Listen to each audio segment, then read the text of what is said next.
Hello everyone, it's Nina and welcome back to my channel. For today's video, we are going to be doing an update for my year-long book low buy that I have been doing in 2025. I'll put a link somewhere, either in the cards or the description, for the first one I did for the first quarter of the year, but you don't necessarily have to watch that one first. Today we're just going to be going through the books I bought in the second quarter of the year, so the months of April, May, and June. To give a quick intro in terms of what this is and why I'm doing it, I'm doing this for a combination of both financial reasons as well as general storage. The financial reason is just the fact that I've been trying to save a lot more this year and overall just cut down my book buying. At the same time, I also live in a one-bedroom apartment and pretty much all of my bookcases are at max capacity, so I really can't honestly bring in too many new books anyway. So for this year, I decided to do a book budget as opposed to a full book buying ban. I have $240 to spend for the entire year, which if you do the math kind of equates out to one new adult paperback release a month. So yeah, with that intro out of the way, let's get right on into the rest of the video. Starting off, I'm going to talk about the books I got in April. In April, I bought a lot of books, which was kind of intended because I did know I was going to be going on a trip where I specifically was going to be looking at a bunch of indie bookstores. Even before that, I did have a gift card left over from my birthday in November for Barnes & Noble, so I decided to pick up 2 books then. And these ones I'm not counting in terms of money spent because technically I didn't spend any money. I was using a gift card that basically made these books be free. Anyway, with that gift card, I got 2 different books. The first one was It Takes Two to Tumble by Cat Sebastian, and the other one was King's Rising by C.S. Pacat. I have since read both of these. I read King's Rising back in, I think, 2023, and I gave it 4.5 stars. And recently, in the last couple weeks, I read It Takes Two to Tumble, and I gave this one 4 stars. The next 2 books I bought were ones I got during our trip to New York in April. We went to a couple different indie bookstores in Brooklyn. One of those was The Ripped Bodice, which was a location I was really excited to go to. It was one of my goals at the beginning of the year that I was going to be able to check out this store, since obviously I read a lot of romance books and I wanted to see what their queer romance section was like. And while I was there, I did get 2 queer historical romances, both of which I had read previously. So while I was at that store, I got The Secret Lives of Country Gentlemen by K.J. Charles, as well as Don't Want You Like a Best Friend by Emma R. Alban. I had already read these books when I bought them. Don't Want You Like a Best Friend I read last year and gave 5 stars, and I also read Secret Lives of Country Gentlemen last year and gave it 4 stars. Both of these I read through library copies, and I knew I wanted to add the physical versions to my collection eventually, so when they had them there, I decided to pick them up. And the last new book that I got in April was a pre-order that has since now come in the mail, and that was for a Illumicrate special edition of The Blood Phoenix by Amber Chen. This was the sequel to a book I got in Illumicrate last year called Of Jade and Dragons. I really enjoyed that book and knew I wanted to get the matching Illumicrate edition for the sequel so I could have the completed duology. This book I have since read. I actually also had an e-arc of it, so I was actively reading it when I decided I was also going to buy this special edition. And this book was quite expensive and a little bit of something I regret, mostly because I didn't really enjoy this book in the end. I only gave it 3 stars. However, I do really like how it looks right next to my Illumicrate copy of Jade and Dragons, so I'm happy to have it at the very least to complete the duology and have them sit together on my shelves. And when I ideally have more space in my future home with a bigger library, they will look really nice on the shelves together. And eventually I will get over the fact that I did spend $50 on a book that I only have kind of mediocre feelings on. We're actually not done with all the books I got in April, because pretty much exactly right after we went on that trip to New York, I went to a library book sale with my parents, and we did a fill-a-bag, so I got a ton of books for $5. There's honestly more, but this is just a stack of ones I had nearby that I got during that sale. So I figured we'll rapid fire the ones I have in this pile. We have The Left Hand of Darkness by Ursula K. Le Guin, Do Androids Dream of Electric Sheep by Philip K. Dick. This book I actually read back in college, and I've been meaning to reread it again, so I'm glad I was able to find this edition. We have A Taste of Golden Iron by Alexandra Rowland. This book is a little messed up, as you can see by those strange pattern that's going on the side. We have Gone Girl by Gillian Flynn. I decided to pick this one up because the movie adaptation is one of my wife's favorite movies, and I often joke about whenever I see a copy of Gone Girl that we should get it. And when I found it at the library sale, I knew I had to pick it up. And then I got a couple books that I saw were originally from Book of the Month. We have Did You Hear About Kitty Carr, House of Glass, and The Family. So those are all of the books I got in April. In terms of the total amount I spent, it was $95, which is kind of a lot considering what my overall budget is for the year.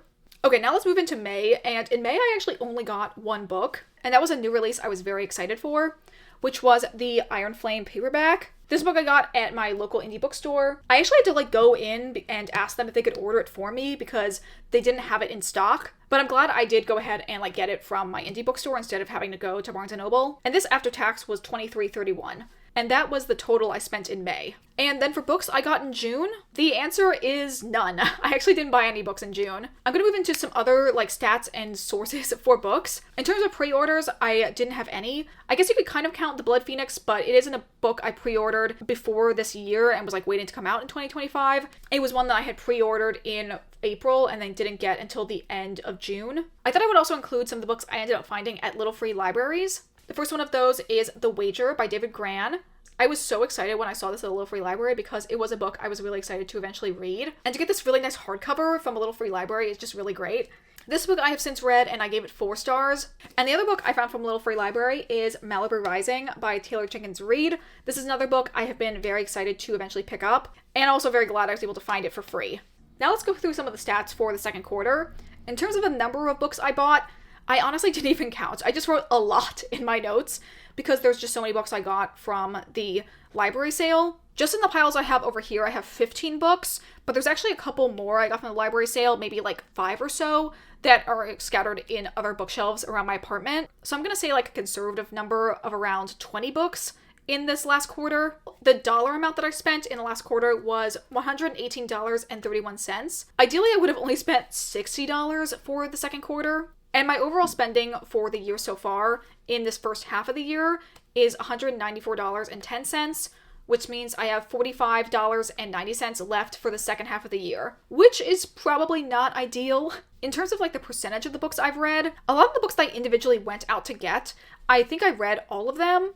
And then kind of all the extra books I found at my library sale, I have not yet read. For the final part of this video, I thought I would just go over some general thoughts I have in this experience so far. Yes, I do have no money left. Am I worried? To be honest, not really. The only thing I really want is there is a set of special edition books that is more than $45 that I kind of am interested in maybe getting this year, but I'm also at the same time feeling I want to wait and save as much as I can because me and my wife are kind of planning to move in the next 6 months. So I'm very focused on saving up for that move and just reading down as much as I can from my own TBR and using the library for any books that I don't currently own.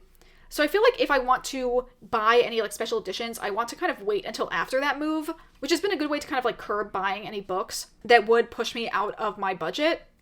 I did also want to mention that I have sold a couple books on Pango Books, and I plan to sell more of the books that I don't think I'll read or that I have read and didn't really like. In terms of my library overall, I've really only tried to keep books that are in series or that I've given 3.5 stars and above. Everything else is really a toss-up in terms of if it will stay in my possession for the long term. And again, I think with the potential move coming up, that will also be a big motivator. And if I want to pare down my physical TBR anymore and or get rid of some books that I just felt were middle of the road. Just because I don't really want to have to lug a bunch of really heavy books that I don't really feel strongly about. But yeah, that is a look so far with my low buy for 2025. Am I worried that I'm going to go over in the end? This is probably not the best mindset to have in terms of a low buy, but I'm not actually super pressed on if I end up going over my allotted budget. My goal overall has been just to curb any impulse spending and really, really think hard about the books I'm adding to my collection. And if there's a book that I really, really want, and I know I'm going to want to read it immediately, or for some other time-sensitive reason, I should get it at that time, lest it become more expensive or hard to find in the future, I'm willing to go over my budget for those specific cases. But like I said before, that's kind of few and far between for the current time, because like I said before, I'm really focused on wanting to save up as much as I can and wait until our provincial move happens or not. And then I'll decide if I want to buy any more special editions or specific books that I really, really want for my collection. So for right now, my goal is to just relax, enjoy reading as many books as I can for my physical TBR. And if I want to go out book shopping and get new books to add to my collection, I'll try to be mindful of my budget and just overall really focus on getting books that I want to read in the current moment that aren't going to sit on my shelves for months or years to come. Anyway, that all said and done, we are now at the end of this video. If you guys enjoyed this video, consider liking, commenting, or subscribing if you aren't already. Consider following me on my Storygraph or my Bookstagram to see my reading updates in real time, both of which are linked in the description. And that is going to be it for me today. I hope you guys have a wonderful day, and I will see you all in the next video. Bye!